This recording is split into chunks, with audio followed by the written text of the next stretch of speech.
Welcome everybody. We're going to start the panel today. It's a great privilege to be able to be here and to be able to speak with you all. I'm the moderator for this.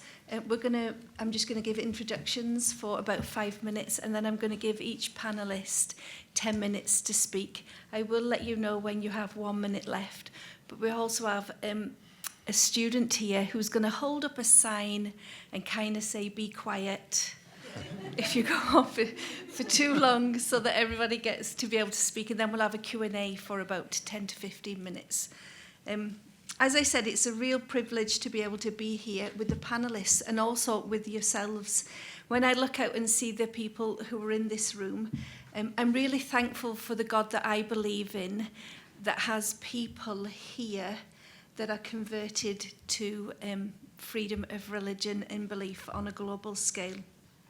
We're here to talk today and to speak about decreasing religious polarization through the lens of international diplomacy, and we can do that through several key factors which our panelists are going to be expert in and talk to us about today. But to address the decreasing of religious polarization, we must focus on its root causes and get to the bottom of it, and to be able to promote a more peaceful and inclusive global society.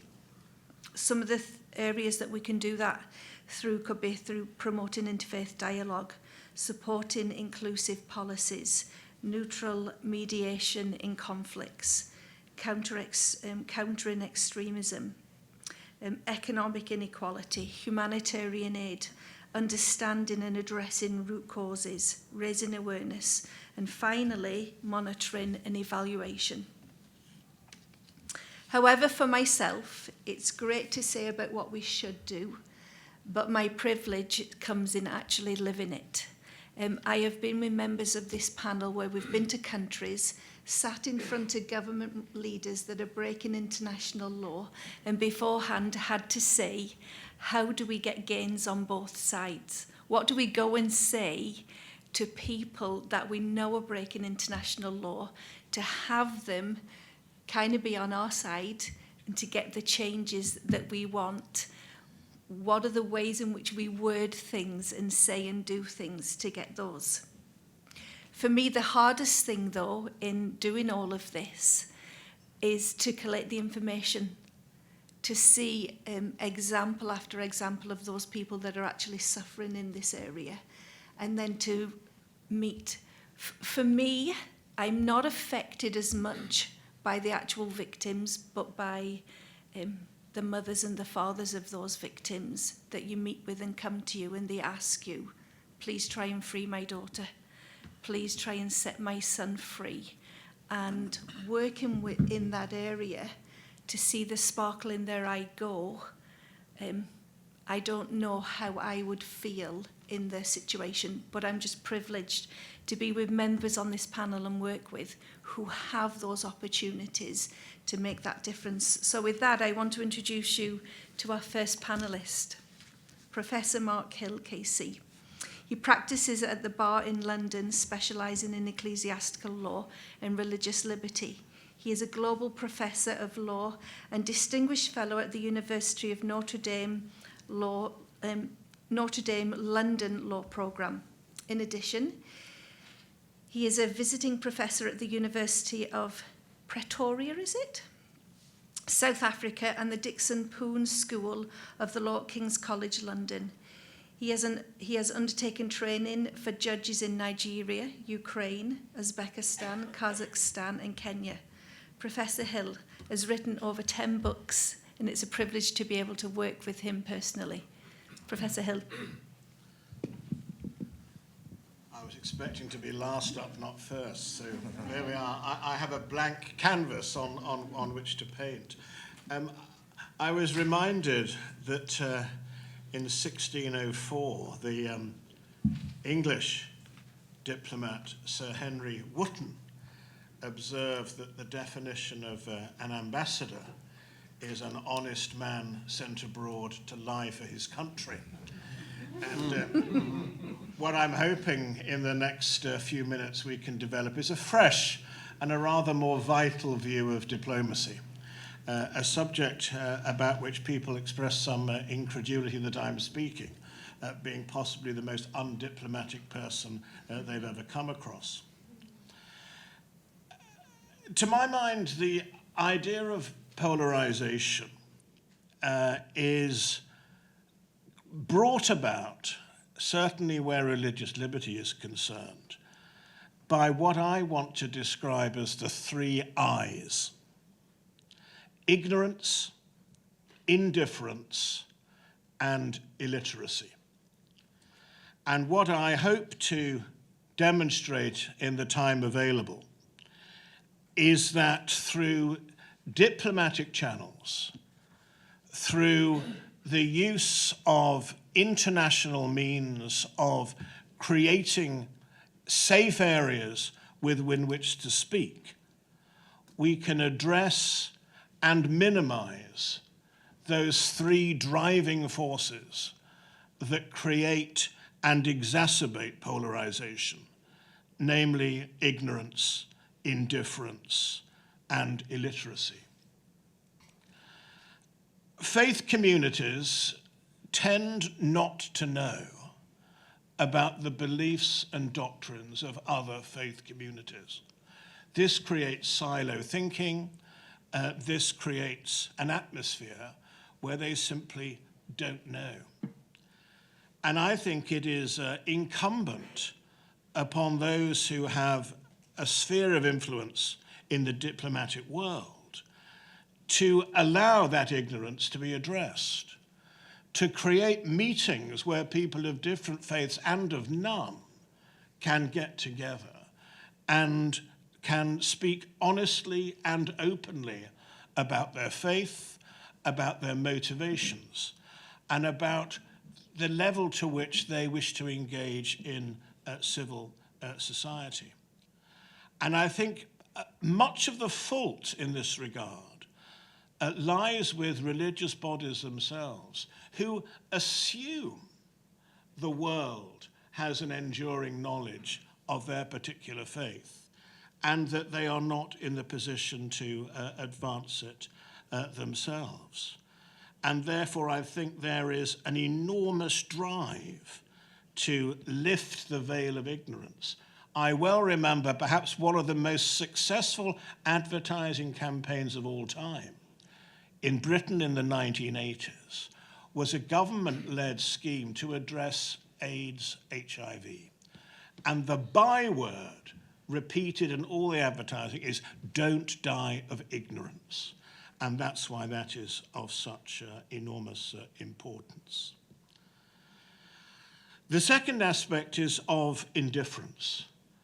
I think we live in a world where people are becoming progressively indifferent to religion. Not hostile, just indifferent. It no longer features as a matter for their concern. It is no longer active in their vocabularies. And again, one needs to be persuaded that religion lies at the very heart of our humanity, and therefore that level of indifference needs to be addressed. And the third of these I's, and perhaps the most significant, is illiteracy. And by which I mean illiteracy in government, illiteracy amongst our judges, illiteracy in civil society. We have lost the language of faith.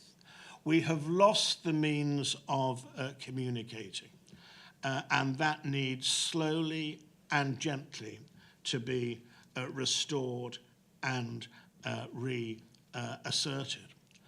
Because you are never going to reduce polarization unless and until government bodies become literate in the language of faith, and it's the obligation of faith communities to give to those bodies the language with which they can communicate.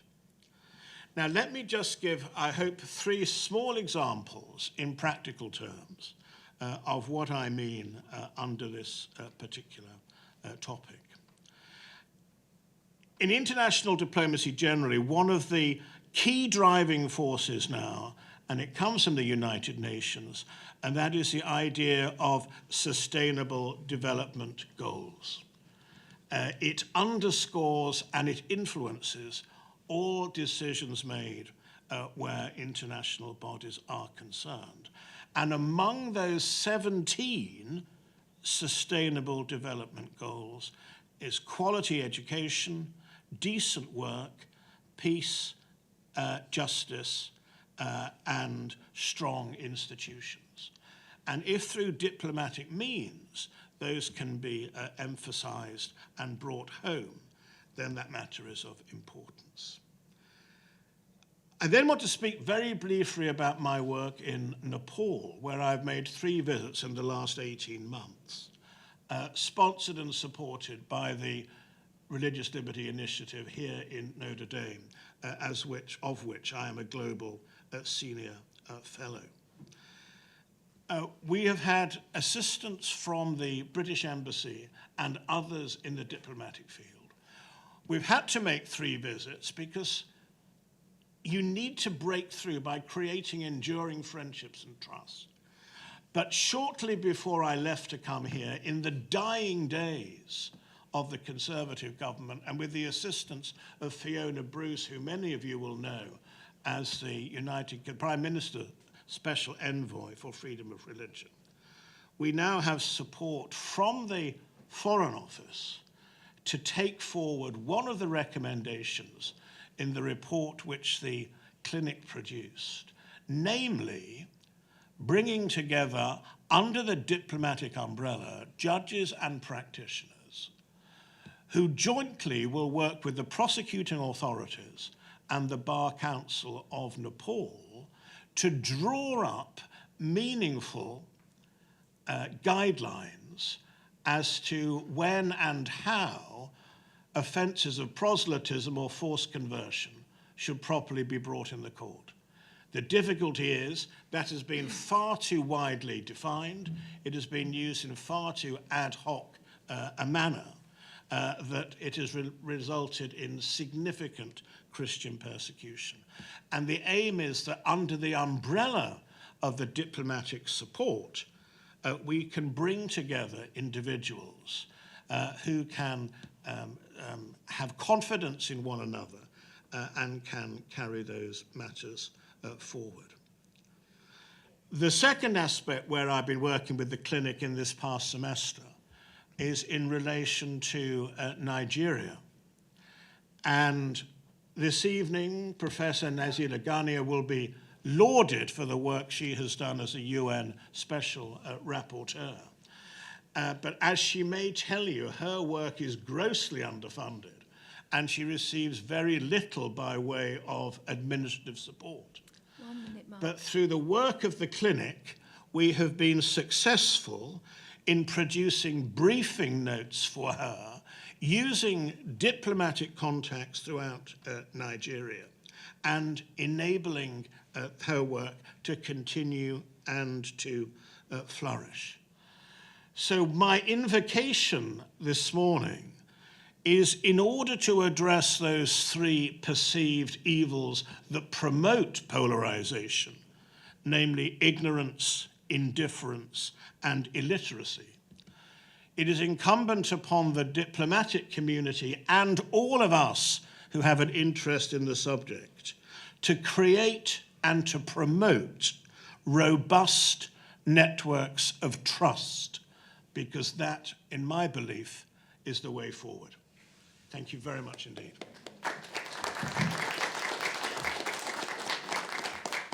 Thank you, Mark. It was our first meet was when we both went to Nepal to be able to do that with the APPG, and it's been great to see what Notre Dame has been able to do since that. Our next speaker, David Trimble, was named RFI's interim president in March 2024. David's career has focused on the intersection between religion and policy. He's recognised in the US and abroad for his international religious freedom advocacy on behalf of ethnic and religious minorities, and for his acute knowledge of legislative process. He brings a wealth of experience to the academy and civil society in international affairs, foreign policy, higher education, and shaping domestic and international public policy. With a degree in law, expert knowledge from working with the executive and legislative branches of the federal government at the highest levels, plus years of teaching religion at the graduate level, he understands the vitally important role of education to stable societies and the myriad threats that challenge both academic and religious freedom. I love RFI. I'm really grateful. They're one of our stakeholders on our APPG, and I love the work that they do. So, David, over to you. Thank you, Julie. We love you too. And special thanks to my panelists today and for the invitation to be here. What an honor and privilege it is. So I have 10 minutes. I want to share with you from my own experience, primarily. Diplomacy, what in the world is it, and what is the objective? I think in terms of religious freedom, the objective is fairly simple in terms of depolarizing diplomacy, and that is twofold. First, to reach an agreement on what the irreducible understanding of what religious freedom really is. There has to be a meeting of the minds when you begin your diplomacy with leadership in another country. And so when we go in and meet with other country leaders, we have to begin with that basic foundation, what religious freedom is not and what it is. And religious freedom first is not, it does not mean that all truths are created equal, that all truths are equal. And there's a sense in which when you're doing diplomacy, you have to disarm the preconceived notions of those with whom you're meeting. Religious freedom does not mean that all truths are equal. Religious freedom does not mean that all truth claims are valid. My position in diplomacy is not necessarily to assert the superiority of my truth claims over someone else, but simply to lay a foundation that allows us to understand together what religious freedom really is. So what it is not, but what is religious freedom? What does it mean? It does mean that every person is free to seek ultimate meaning and truth in a transcendent reality, and then that those individuals are free to order their lives according to the truth and ultimate meaning that they find. And I think if you can accomplish the first two, you can move more quickly to that second. And so if you can find an agreement on an irreducible understanding of what religious freedom really is, then you are seeking through diplomacy a commitment to that irreducible understanding. Now, how do you do that? And I want to share with you something of our experience at RFI in laying out 4 or 5 guidelines for depolarizing diplomacy. The context is Iraq. We certainly have work that's ongoing in other areas. We've made parliamentary trips over the last year to Tunisia, to Algiers, and Nigeria, and other locations. But we have a long shadow, as do many of my colleagues here, in dealing with the crisis in Iraq from 2014. And we were anchored there before 2014. But our diplomatic efforts have increased and become entrenched over time. And so within that context, I want to call attention to 5 principles of what I would say are efforts or ways or tools to depolarize your diplomatic engagement. First, there must be an understanding of the contextual clarity of the situation. Anytime you're engaging other leaders from another country, it demands contextual clarity. Clarity regarding the laws of that state, the Constitution, and what it says about religious freedom. And also clarity about the benefits and the need for a pluralistic society.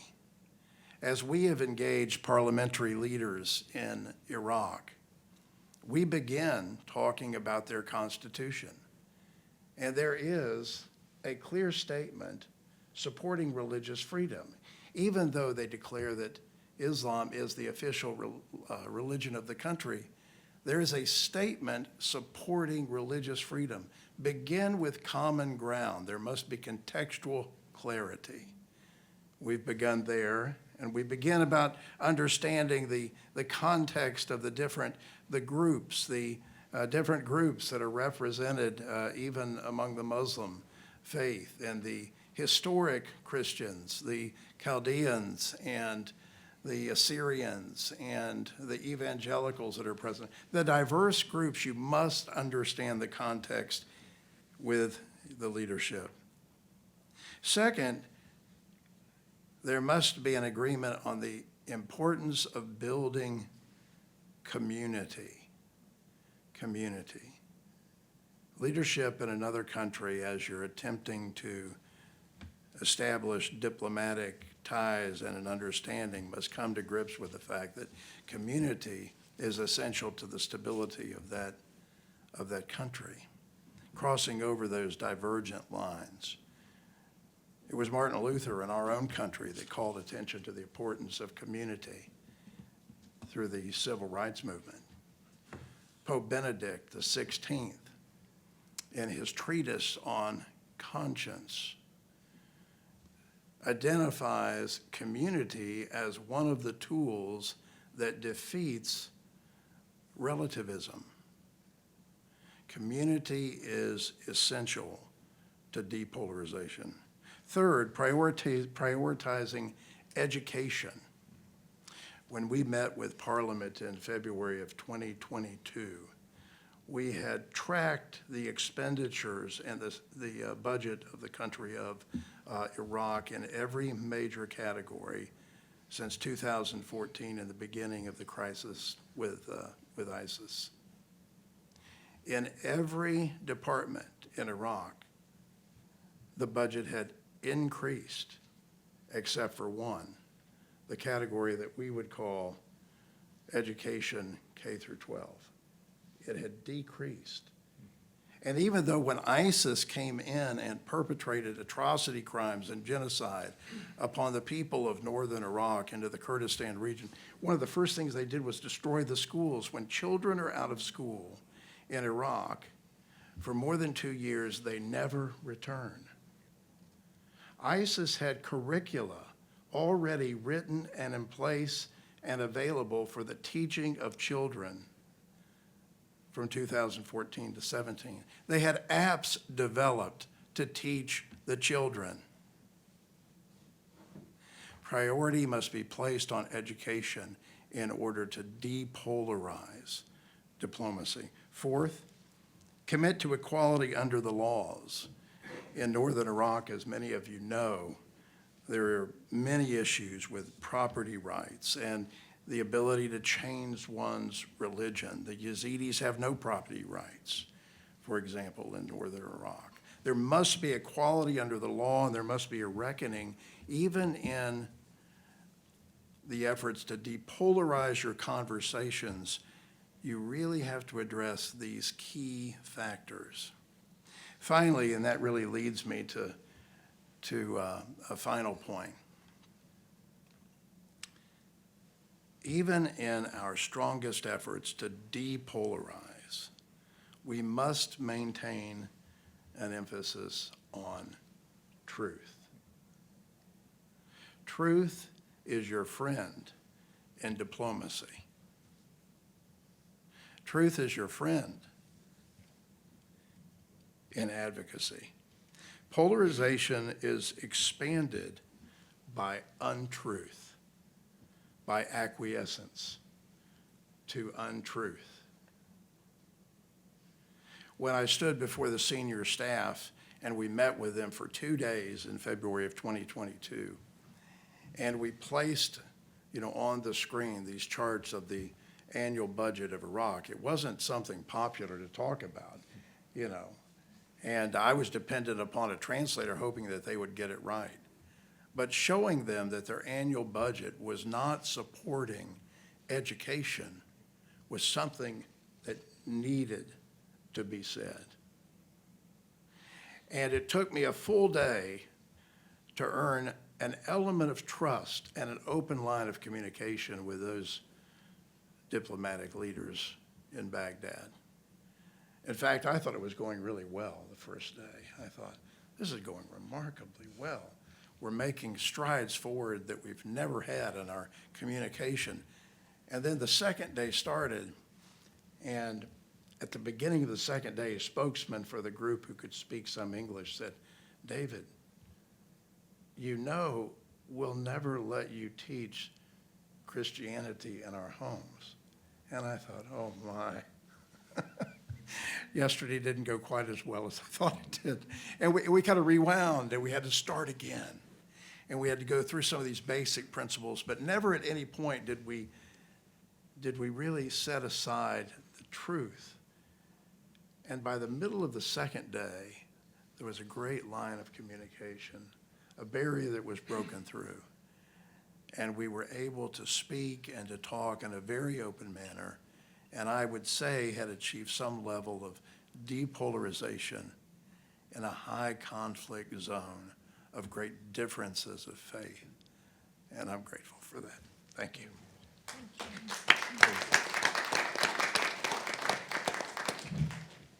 Thank you for all that you do. We went just with you recently to Tunisia, and that was great. So let's do more trips. I'm grateful and that we can introduce Lord Alton now. He's served for almost 2 decades in the House of Commons as the MP for Liverpool. Doesn't have a Liverpool accent, though. I've always noticed that. Upon standing down, he was appointed as an independent member of the House of Lords. He is currently a member of the Joint Commons and Lords Committee on Human Rights. Lord Alton has recently conducted inquiries on Sudan, Pakistan minorities and Nicaragua. We were going to do one on China and it's just got cancelled, but it'll be back on the agenda now in September. He's written more books than can be mentioned. His human rights work has led him to be sanctioned by the people of the Republic of China, Iran and North Korea. I was going to take him for the 75th anniversary to Cambodia. And as we were speaking, it was like, we couldn't even find a route to take him to because of how many places he'd been sanctioned in. So I was just like, oh my goodness, who have I got amongst? I think so. Lord Alton, the time's over to you. Thank you. Thank you, Julie. Well, as far as I know, I've not been sanctioned at Notre Dame, so I'm very glad to be here on this panel and to be with you and with my colleagues who have spoken so well this morning. I agree entirely with what David has just said about the importance of truth. It was Ben Jonson, a great Englishman, who said, "Stand for truth, it's enough." And I think often we lose sight of the importance of truth-telling and also of the importance of education, as you've just said. And having visited northern Iraq and been in Erbil and spoken there at the Catholic University and also in some of the local schools, I was very impressed that there in Kurdistan, they are at least in that part of Iraq trying to provide the basis for a more diverse and civil society. And I hope that maybe in our discussion later on we can talk a bit more about education, not least because education also is crucial when it comes to the formation of diplomats, politicians, and all those who are engaged in the space of freedom of religion or belief. I love places like Notre Dame. I just wish there were more of them, but thank God, literally, for places like this that are providing formation, especially for lawyers. But I'm very struck also that when I meet people who are diplomats, let alone people who are in the political space, either elected or appointed like me, that frequently ignorance is at the heart of their approach to these issues. And so, yes, Mark was right to tell us about those 3 I's of ignorance, indifference, and illiteracy. And I suppose in some ways that, that view of Henry Wotton that you started off with, I mean, it's not just a caricature. It often is the thing that drives a diplomat. He thinks it's almost his or her job to obfuscate, to try and disguise the truth in order to promote the interests of their country. And too often, diplomacy does become not a tool for progress, it becomes an impediment. And even the title of this discussion, Decreasing Religious Persecution Through International Diplomacy, I actually am uneasy about that title. I prefer the word engagement rather than diplomacy. And certainly on, for instance, the 4 occasions that I was in North Korea, I mean, I would justify it by saying, I'm not going there as a diplomat. I'm going there in order to be involved in constructive but critical engagement. And yes, it did lead in the end to sanctioning, but it led over 10 years to opportunities for Baroness Cox and I during our visits to raise human rights questions and to engage. But if you drop the truth from the engagement, you really get nowhere. Diplomats, of course, take their cue from governments. So even if I'm about to give diplomats a bit of a hard time, I realise that in the end, it's particularly in democracies, it is down to representatives. And we heard a little bit about this last night in what Vincent was saying about his book, that ultimately representatives, people who have been appointed to public office, they set the tone. So if a government thinks its other interests matter more than religious freedom, it will put freedom of religion or belief on the nice to do, or might get round to it, list of political priorities. It was an Aaron Bevan who once said that politics is the religion of priorities. So where does religious freedom sit in the list of priorities? In the right hands, hard-headed diplomacy can, of course, be a crucial element in championing religious liberty. But in the wrong hands, diplomacy can too often become a pretext for doing nothing or indeed for appeasement. Now let me give you some examples. Think of the diplomats who still refuse to name the Armenian genocide as a genocide for fear of upsetting Turkey. I remember once going to southeast Turkey and meeting our consul general in Istanbul on my way back. And he was very polite, but he said, "Sir, you could be destabilizing both our trade interests and our security interests by raising the plight of these Chaldeans down in southeast Turkey, or the plight of the Orthodox whom I'd visited at a monastery that was 1,900 years old and which was basically under siege." He did not want to know because it wasn't on his list of priorities and he was taking his cue from his political masters.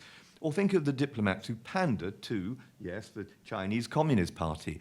Yes, I do declare an interest having been sanctioned by them, but this is a country which, as Nuri and I know only too well, commits genocide and aggressively persecutes.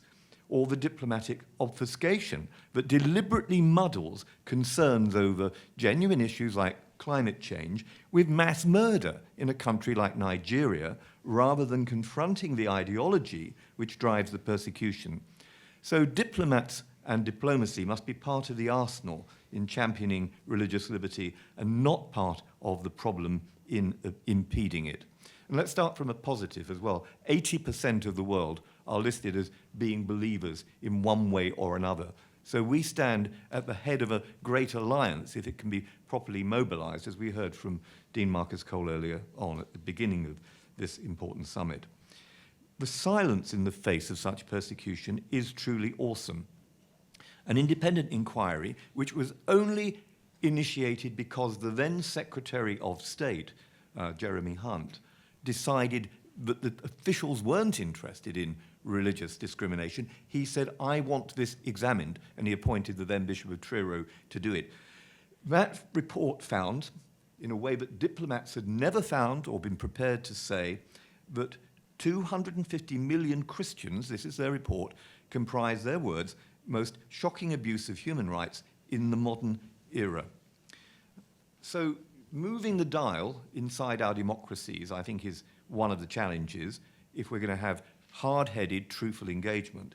But what if the government is itself a perpetrator? And there are plenty of those too, from China to Saudi Arabia, from North Korea to Nicaragua. It will only tell its diplomats to deflect criticism and to defend its record. It will actively position itself inside international institutions, such as, for instance, the United Nations agencies and committees, I think particularly of China being a member of the United Nations Committee on Human Rights. It's the watchdog and the burglar being in the same place.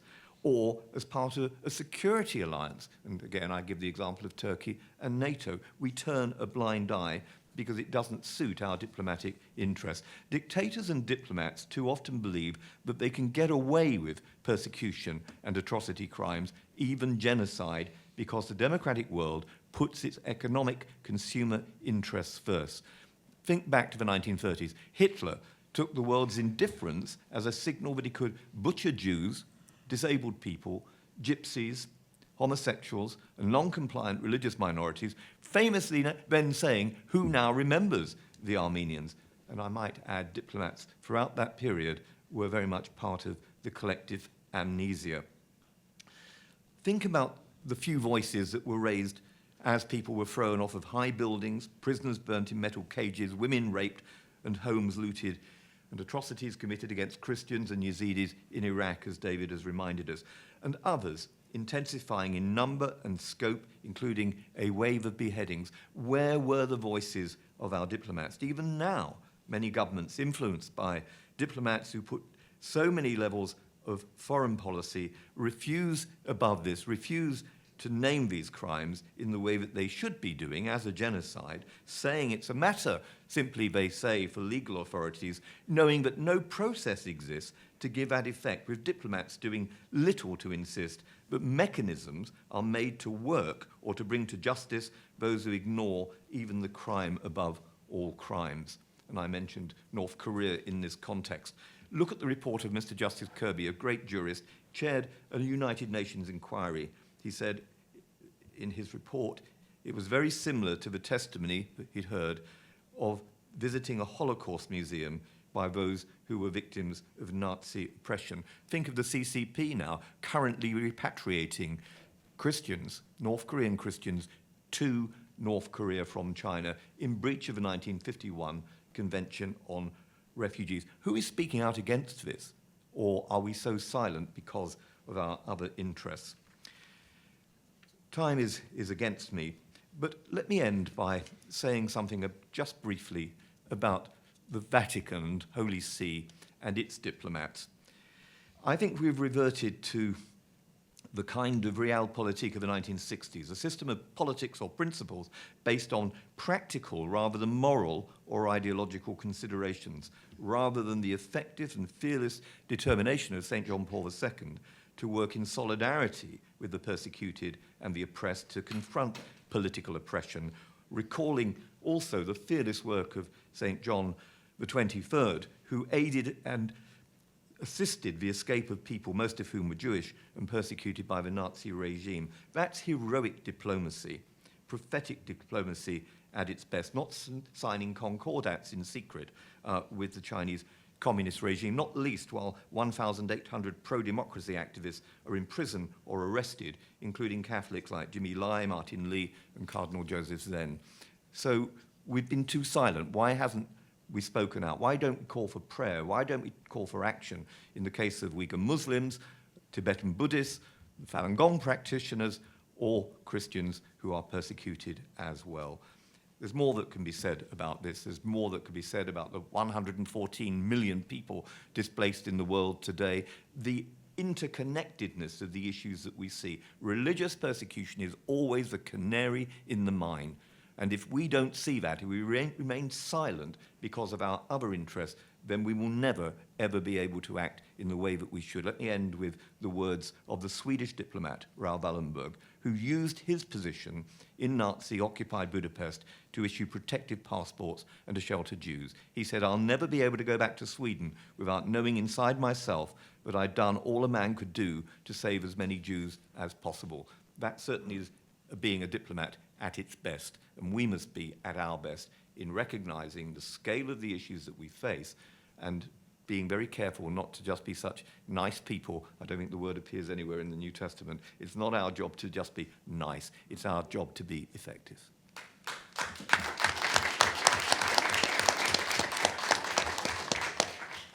I've got to be honest, I don't think there's anybody more effective than Lord Alton when it comes to freedom of religion and belief, because of the passion and the dedication that you've given your life and it's just a privilege to work with you.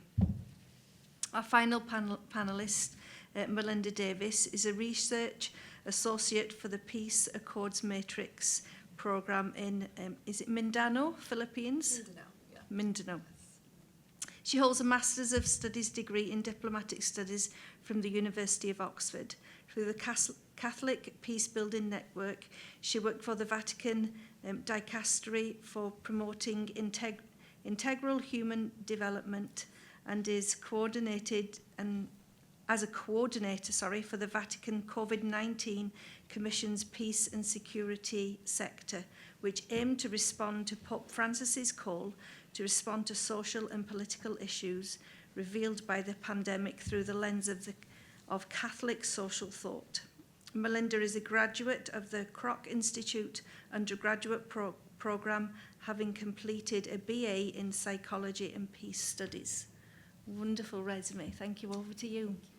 Thank you very much. Good morning, everybody. Thank you to the Religious Liberty Initiative and the law school. I'm honored to share the floor, so thank you very much. It's great to meet you. Thanks for the introduction as well.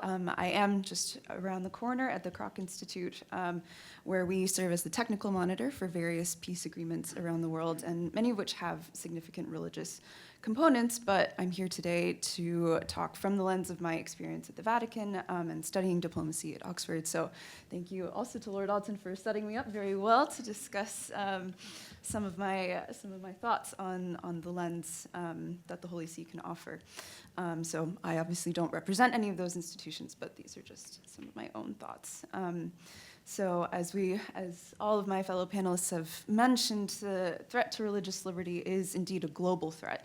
And Pew Research has found that the government restrictions on religions have reached really peak levels in 2021, from the Netherlands, who have called for a de-Islamization of the country, targeting of Catholic clergy in Nicaragua, attacks on churches and synagogues in Russia, blasphemy laws in Pakistan, anti-conversion laws, hate speech in India. But I want to take the example of the Holy See and its diplomacy as hopefully a case study that can offer some hope and some of the way forward to decrease polarization on religious freedom topics.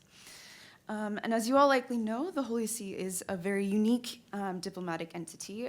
It's a permanent observer state to the United Nations General Assembly, and it maintains diplomatic relations with 183 of 193 member states.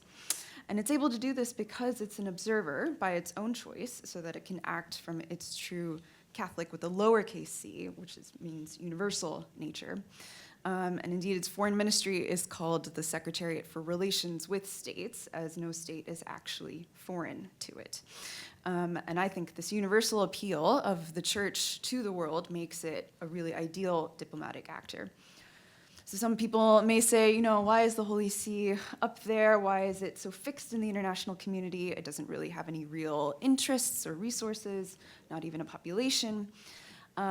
But I would say the Holy See is a very effective diplomatic actor and a necessary one because it holds and utilizes a great deal of soft power, which, as many we know, promulgated by Joseph Nye, this concept refers to culture, political values, and policies that carry moral authority that countries can utilize to great effect, which creates influence by attraction rather than coercion. And in the long run, we can see this is more sustainable and integral and can help overcome partisan divides. At its heart, I think diplomacy itself is a means to relationship.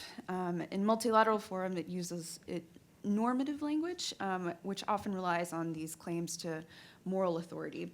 So states can assert their commitments to these commonly agreed normative tenets. So a lot of these times, this takes the forms of resolutions like the Universal Declaration on Human Rights, the UN Charter, Sustainable Development Goals in recent years, but can also include principles that are found in religious teachings like fraternity and the common good. Diplomacy itself, as a soft form of coercion with soft power, operates on this basis of shared values and principles. And even in bilateral relations, the nonviolent nature of diplomacy, I would say, asks for common ground to be created, and trust has to be a prerequisite for meaningful engagement, as we've said. The Holy See uses its own moral authority to great effect in the diplomatic sphere. This is really important in the context of polarization because polarization is so often rooted in a claim to higher moral ground. But when a moral authority is able to address itself in its own truth, as we've emphasized on this panel, across boundaries for a greater and shared purpose, it can decrease polarization by creating a sense of a shared goal and horizon. I think issues related to religious freedom particularly drive polarization because they touch questions of personal identity and collective identity, as well as these abilities to live out these identities publicly and privately. And when diplomatic efforts can appeal to our shared humanity and our shared identities, they can break through ideological divides. And the Catholic Church, through its diplomacy, appeals to membership in the human family as inspiration for action. We all have the same basic needs and wants, and we can and should support each other towards full human flourishing. And perhaps paradoxically, this unity can lead to greater diversity. A shared understanding of the fundamental right of the freedom of religion frees people to feel more secure in the exercise of this right. So trust and shared assurance that we can each live our own truth is really key. So I'd say the primary way that the Holy See is effective in in the multilateral sphere is through coalition building around specific issues. And the UN is a particularly fertile ground for work related to religious freedom, as the right to freedom of conscience, religion, and belief is enshrined in Article 18 of the Universal Declaration of Human Rights. And this gives diplomats the tools necessary to advocate for this freedom of religion and belief around the world. And the Holy See has really taken up this charge. So, for example, they hosted an event at the United Nations in New York in 2019 in collaboration with the missions of Pakistan and Turkey, perhaps unlikely characters to partner with, but they spoke about countering terrorism and other acts of violence based on religion and belief.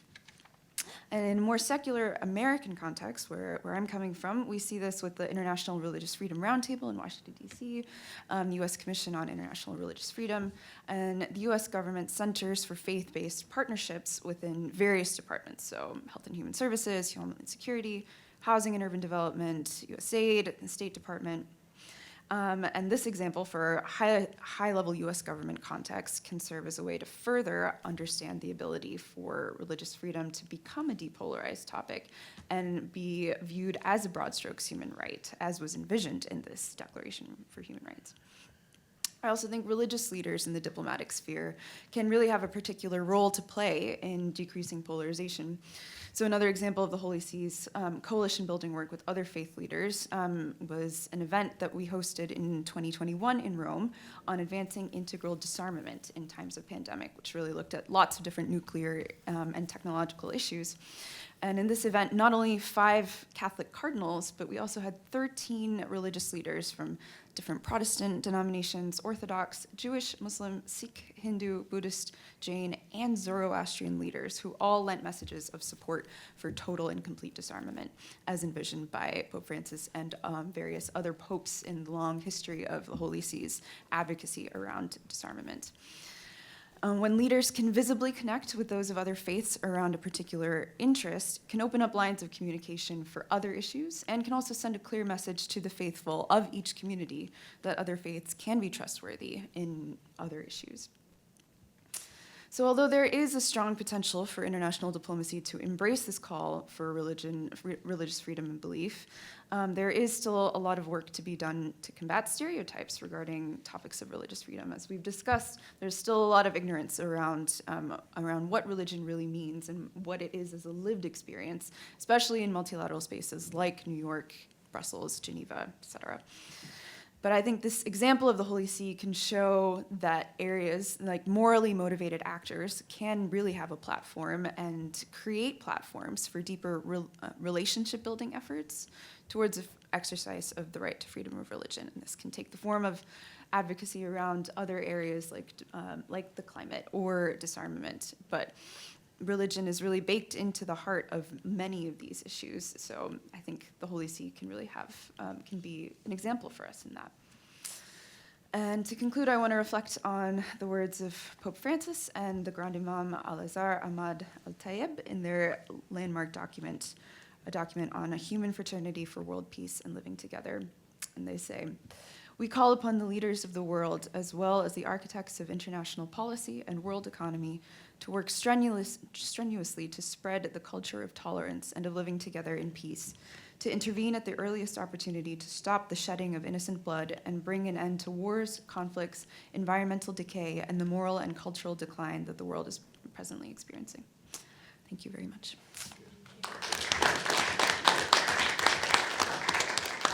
Thank you for all the work that you do here at Notre Dame as well.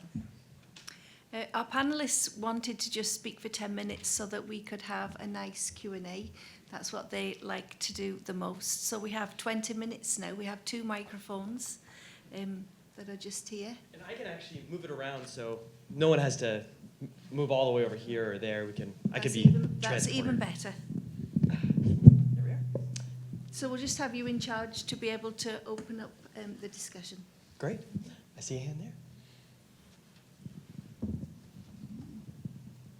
Thank you. Thank you to each and every panelist. I really enjoyed that presentation, the presentation that each one of you made. The 2 Davids touched upon this concept of truth. And I've been reading recently John Henry Newman, who foresaw that the greatest threat in the 20th century, now 21st century, would be what he described as religious liberalism. And when one hears religious liberty, one might think, yeah, religious liberty, religious liberalism, it's one and the same thing, which of course it's not. And he was saying that when we get to the stage where all religions are equally valid and all truth claims are equally valid, well then there is no such thing as truth because one can cancel out the other. And the statement that all truth claims are not equally valid, I think can trigger the same reaction in democratic societies, or at least some, and in dictatorships. Because to the dictator, the notion that all truth claims are not equally valid is a threat to the truth claim of the dictator. And in some, certainly in my experience, Western democracies, the notion that there is such thing as truth is also frightening because relativism seems to be the most popular form of, the most appealing notion to bodies politic. And my question is, how do you begin a conversation around the fundamental principle that not all truth claims are equally valid, but that the free pursuit of what is the truth is what religious liberty is all about? Thank you for asking that. I love how you said the 2 Davids, because on the panel I've been calling them the 2 Davids in my head. So we'll hand it over to the 2 Davids to answer, and then Mark and Melissa, if you want to add anything after that as well. It looks as though the baton has passed to me for a moment, and then my colleague will step in. And I thank you for taking us back to this question of truth and relativism. It seems to me that you can end up playing diplomatic games because somehow you think this might make the landscape better. And I think always you should look back to where this has led in the past, and the failure to assert truth is perhaps one of the reasons why we get ourselves into the morass in the first place. So think back to the 1930s, when the Nazis arrived in Warsaw. They went to the priest who had the biggest circulation journal in Poland. It was called Night, and it had a circulation of over 1 million. And they said to the priest, the editor, you can carry on publishing this so long as you stick to pietistic niceties and you make no criticism of our political or social policies. The priest, the following day, replied with an editorial where he said, beyond the hecatombs of the extermination camps, 2 irreconcilable enemies lie in the depths of every soul. And he said, what use are the victories on the battlefield if we are defeated in our innermost personal selves? Those words of Maximilian Kolbe are words that it continue to this day to inspire me. He was arrested, he was taken to Auschwitz, and of course he also stepped forward and took the place of one of the other prisoners when they were lined up to be executed. He took the place of that prisoner. This was prophetic. So prophetic diplomacy, I think, is hugely important. You know, Joe Stalin said of the Vatican, well, how many divisions has the Pope got? Well, there are 1 billion people that follow the Catholic tradition of Christianity. Your influence doesn't come by signing the equivalent of the Reichskonkordat in 1933 with Hitler's Germany. Your authority comes from expressing the truth. It doesn't mean to say that you're bashing people over the heads with Bibles. It doesn't mean to say that you are ridiculing them for their beliefs. It means you stand with them in trying to bring forward this desire, this need to be able to be connected to your Creator and to be answerable to your Creator too. Inspiring people after those events can also lead you into secular society, and should do, and into forms of law, the things that you do in your professional life. And you think back to 1948, and who was it? It was people like Eleanor Roosevelt who came forward to help construct the Universal Declaration of Human Rights. The Judeo-Christian values that underpin that did not prevent others from signing up to it as well. Article 18, of course, is the article which unites us here, because it's the article that says everyone has the right to believe, not to believe, or to change their belief. So again, these are not just nice to have. This came out of the horrors that Kolbe had detected and seen and said that we must stand against. And it was a genuine attempt to try and create, through the Universal Declaration, but then through things like the Genocide Convention, which Raphael Lemkin had authored, this devout Jew who'd seen over 40 of his own family murdered in the Holocaust, an attempt to prevent these things from happening all over again. So I think for me that is the lesson, that look back, see what mistakes we made, and see if we can't do better in our own times. And I think that you do that by standing for truth, as Ben Jonson said. That is enough. Well, I will only add to that, and I'm always hesitant to add to anything that Lord Alton says, but I will only add that I'm grateful that you really did hearken back to my initial comments, because when we say that all truth claims are not equally valid, we begin with a point of polarization. That can be a very polarizing statement when it's first heard. And yet I view that as a premise, a basic premise on which we build depolarization. And the reason for that is if we can reach some form of an agreement about that, that I'm not going to begin our diplomatic conversation by calling into question your truth claims, and you're not going to question mine, what that does is that points us towards a recognition of human dignity. And that's really the direction that I'm wanting to get us really at the very beginning of the conversation in diplomacy, is a recognition of human dignity. The fact that we're all created with an intrinsic worthiness and value by our Creator. We all have that individual right to seek ultimate meaning and truth. So I'm wanting to disarm the conversation. And what I find is that gives us then an open platform to really talk about truths that are important to me and truths that are important to you in a less contentious way. And so I realized that opening statement I made is, or could be, actually polarizing, but it's a point to move the conversation forward. It's intentional from that standpoint.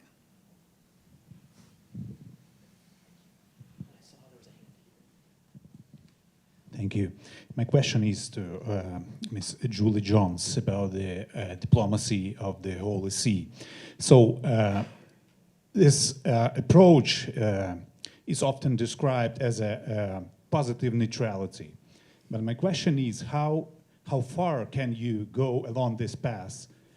Because at some point it might contradict to your own moral values, like commitment to human rights or other your moral position. I can give you an example about Ukraine. The Pope Francis was the most trusted religious leader before the full-scale invasion in Ukraine. The most trusted. Today, he has a trust within the Ukrainian society around 3% maybe.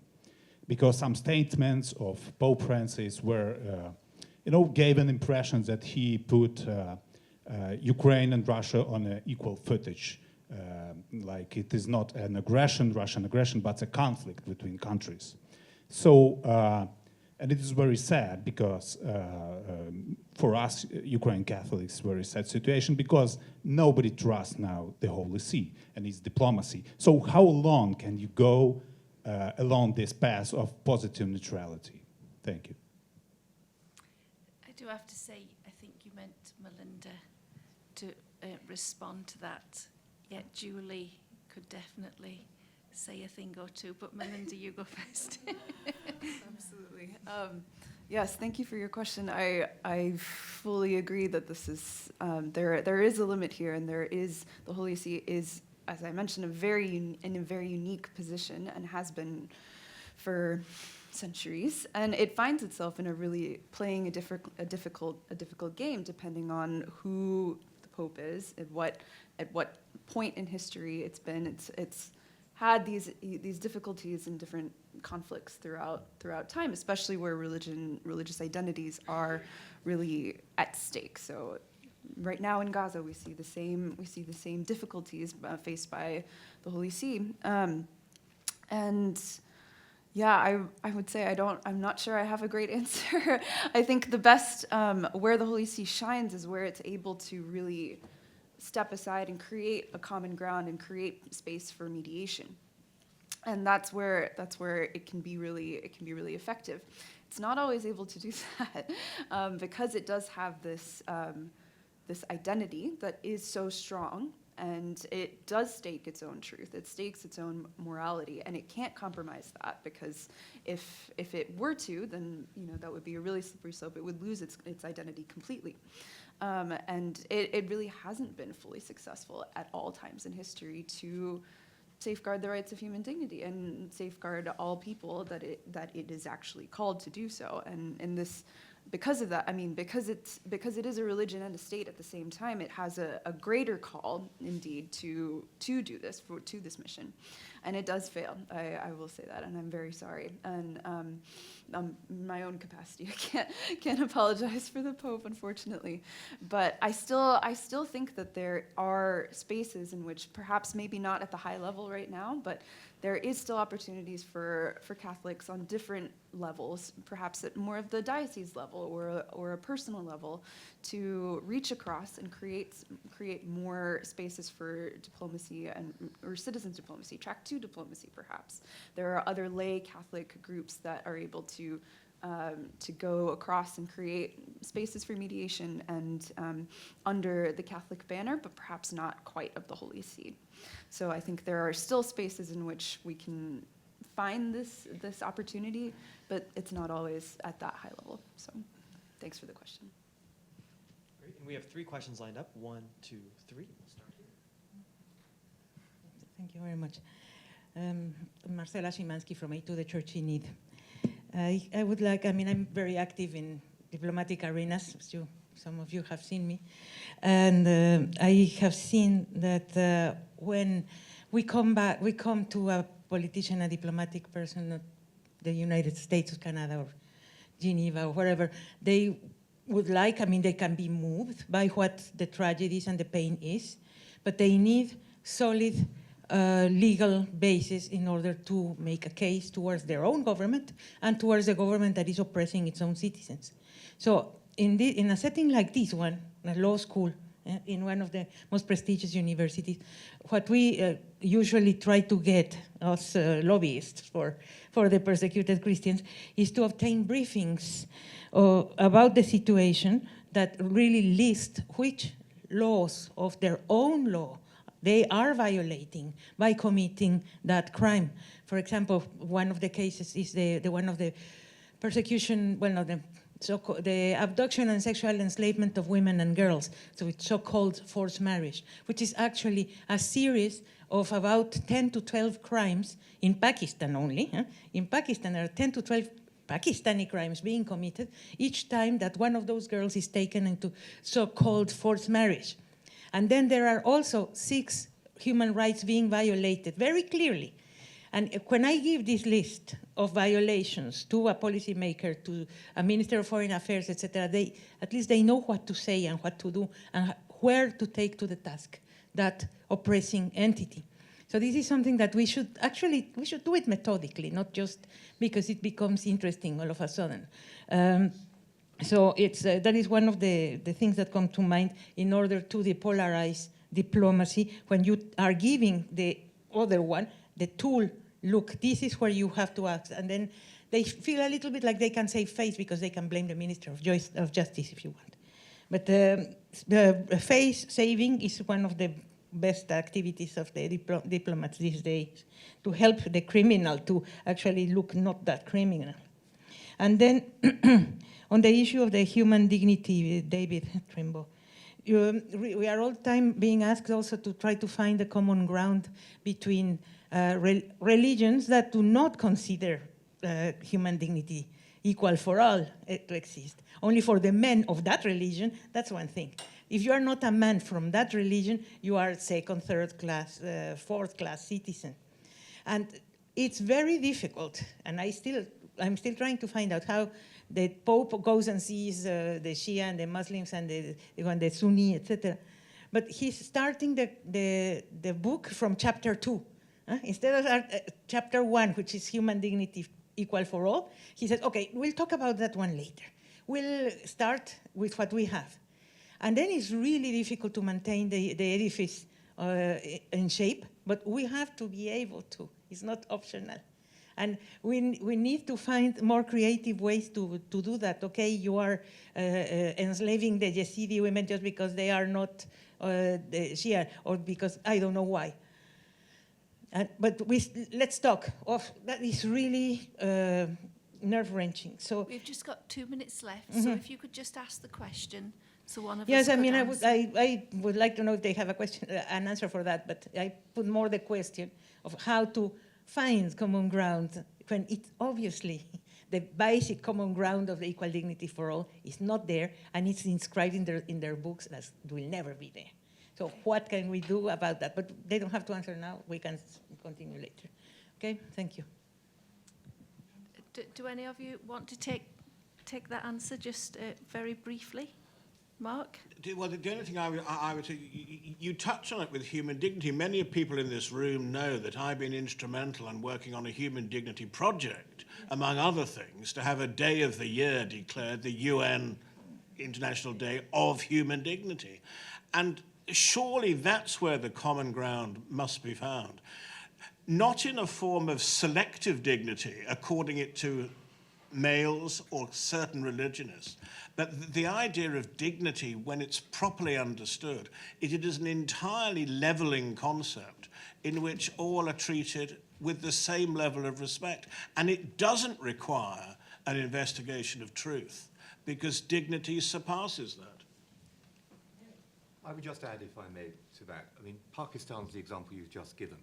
I chaired an inquiry over the last few weeks. It's online if people want to read it. This is a hard copy report of our all-party parliamentary group on Pakistan minorities. We took evidence online from women, some of whom had been enslaved in bonded labor.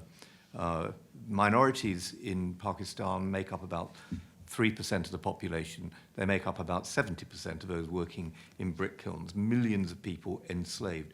You can make common cause on these things, but the first thing to do is to create some evidence.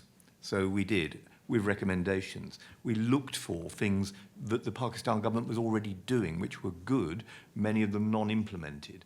So we were able to be constructive and positive. When Asia Bibi was in prison, I went to Pakistan. I met with Supreme Court judges. I met with people who were risking their lives. Shahbaz Bhatti had been already murdered. He was the Minister for Minorities, murdered, because he'd worked with a Muslim, Salman Taseer, who was the governor of the Punjab. They'd crossed the divide to stand together on the very issue you mentioned before on blasphemy laws. So there are things you can do, but you won't get anywhere by being silent. And although Joseph Nye is right with phrases like soft power, I think smart power is more important. So I think, taking Trappist vows, well, I'm never going to do that, am I? You get a prize if you stop me talking in many ways. But it is not for us to be silent. But it is for us to be intelligent and to find ways of raising issues, building alliance and working with one another. But diplomacy must be hard-headed. And that is why I go back to the example, our friend from Ukraine, I got arrested going into Ukraine in 1987, but it opened my eyes because I met a bishop. He'd spent 18 years in prison, Greek Catholic bishop, Pavlo Vasilic. I met a layman. He'd spent the same time in prison, Evangel, for championing religious freedom. People have paid a terrible price. I'm not going to shut up about that and remain silent through fear of upsetting Vladimir Putin. And yes, I want an end to the war. Yes, I want to see peace, but there's got to be justice as well. And there's got to be truth. So be hard-headed, produce the evidence, build alliances, work with others, see what progress you can make. But you won't get there, as I say, by being silent or by making secret deals to protect your own. That was the mistake in the 1930s, signing a Concord Act with a Nazi regime because they thought it would protect their own particular denomination in the country at that time. It didn't. And look at all the things that followed from it. So prophetic diplomacy would be my final phrase. We just have 3 minutes left before we have to finish. So if we ask the 2 questions and then we can just answer them in one, if that's okay. Thank you. Such a joy to be here and to listen to so many friends. And Melinda, wonderful to hear you for the first time. How do we bottle what everyone just said and give it as 3 times a day doses to diplomats, but more importantly to their support staff? Because we know that the problem isn't just with the frontline diplomats. It is with the first secretaries and the advisors and everyone else. Because the Truer review that Lord Alton mentioned, one of the things flagged up was religious literacy in the Foreign Commonwealth Development Office, and that's one recommendation that was accepted, and we have been working on trying to develop that. So how do we, out of this meeting and out of similar gatherings, productively and practically develop some sort of product that can go to the various foreign, ministries to advise and to inform? The next question as well, and then we'll just answer those. Yeah, I'd like to thank everyone. It just displays how diplomacy depends on people. And each of you, have beautiful stories of what you've done. And the question I had, and I know there won't be time to answer it, but the big political change in the UK, the US is going to have big election. Diplomats and politicians change. And I just wanted, instead of throwing the question, I'll just say, groups like the All-Party Parliamentary Group on Freedom of Religion or Belief provide that continuity between administrations. And so I know all of you are working in that sphere, where it's behind the scenes. Lord Alton, you're in front of the scenes, but there's a lot of, with the Catholic Church, there's in the dicastery, there's just so much work that continues despite that. So I just wanted to give my accolades for all that you're doing behind the scenes, which gives the new diplomats great work. But thank you. To just respond to Archbishop, it's kind of my responsibility to be able to do what you've said when we go back into Parliament again. And I will be getting with all of the stakeholders and the now elected parliamentarians. And we've already got our APPG up to 100 elected lords, baronesses and parliamentarians to take forth this, but we will be doing a specific plan of getting together of how we can all work together and to make... Yeah. David? Well, just quickly, and thank you for the question, Archbishop. Let me track back just very briefly to this two-day meeting I referenced in February of 2022, which was with senior staff of the parliament in Baghdad. And they were in elections, so we weren't meeting at the time with the actually parliamentarians, but we were with senior council, senior staff.